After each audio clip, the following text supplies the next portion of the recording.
अधिकारियों को भी अवगत करा दिया गया उस घटना के बारे में। डीएम साहब के द्वारा भी संज्ञान लिया गया है, उनके द्वारा एसपी साहब से बात की जा रही है लगातार। के द्वारा दिया गया है कि नौकरी को लेकर के, पैसे को लेकर के और गिरफ्तारी को लेकर के, ये लगता है संभव है सर? बिल्कुल संभव है। इस समय हम अंबेडकर नगर थाना राज्य सुल्तानपुर अंबेडकर नगर नरोत्तमपुर गांव में है। एक ऐसी मृत्यु होती है जो हत्या कहें या आत्महत्या, ये तो जांच होने के बाद ही पता चलेगा। लेकिन यहाँ पर जो रोड पर हम लोग हैं, इसलिए रोड पर हैं कि एसडीएम साहब के द्वारा ज़मीन उस जिसकी हत्या हुई उनके परिजनों को आवंटित की गई है। 16 बिसवे की ज़मीन लगभग बताई जा रही है। देखते हैं कि 16 बिसवे मिलेगी कि और ज़्यादा मिलेगी या कम मिलेगी। लेकिन इसी को लेकर के आज चर्चा करेंगे कि सर आए थे, क्या कहेंगे? देखिए, आज हम नरोत्तमपुर गाँव में आए। यहाँ पर एक सुंदरपाल जी थे जिनकी दुखद मृत्यु हो गई है। उसी में हमने पीड़ित परिवार से मुलाकात की। उनके 3 बच्चे हैं, पिताजी से मुलाकात की, उनके 2 भाई हैं और एक बीवी है।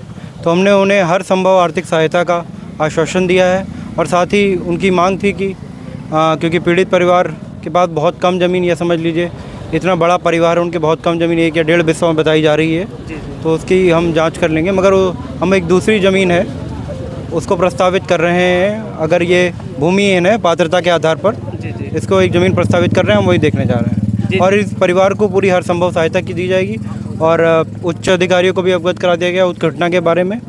डीएम साहब के द्वारा भी संज्ञान लिया गया है, उनके द्वारा एसपी साहब से बात की जा रही है लगातार, और सीओ साहब और उनकी पूरी टीम के द्वारा जल्द से जल्द दोषियों के विरुद्ध कार्रवाई की जाएगी, उन्हें जेल भेजा जाएगा। जी, कितनी ज़मीन होगी सर और आगे कुछ और आवंटित की जाएगी ज़मीनें? और जो मांग पत्र में इनके द्वारा दिया गया है कि नौकरी को लेकर के, पैसे को लेकर के और गिरफ्तारी को लेकर के, ये लगता है संभव है सर? बिल्कुल संभव है।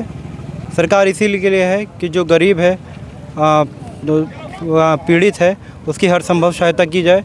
और हम अपने स्तर से पूरा प्रयास कर रहे हैं कि पीड़ित परिवार को किसी तरह उनका दुख कम हो। अभी एसडीएम साहब से हमने बात किया तो उन्होंने कहा कि उस गरीब परिवार के साथ हम हैं। अब देखते हैं कि जो इन लोगों की मांगे हैं वो पूरा कितनी होती हैं कि नहीं होती। जो भी अपडेट मिलेगी आप तक पहुँचाएंगे। आप बने रहे जनता न्यूज़ लाइव पर।